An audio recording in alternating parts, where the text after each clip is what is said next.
Hello friends, कभी भी अगर आपको एक अनवांटेड नॉइस सुनाई दे रही है, स्पेशली स्पीड ब्रेकर के ऊपर या फिर किसी जंप पे गाड़ी के कूदने के बाद, तो वो मैं बता देता हूँ कहाँ से पॉसिबिलिटी हो सकती है। सबसे पहला जो केस हो सकता है इसमें, वो हो सकता है आपका ये लिंक रॉड। ये है स्टेबलाइजर लिंक रॉड। जब ये खराब हो जाएगी तब भी आपको स्पीड ब्रेकर पे नॉइस सुनने को मिलेगी।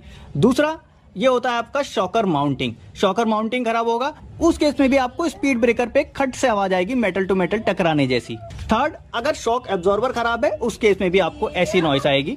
और उसके बाद एक लास्ट, ये बॉल जॉइंट जब खराब हो जाएगा तो उस केस में भी आपको यही स्पीड ब्रेकर वाली नॉइस आ सकती है।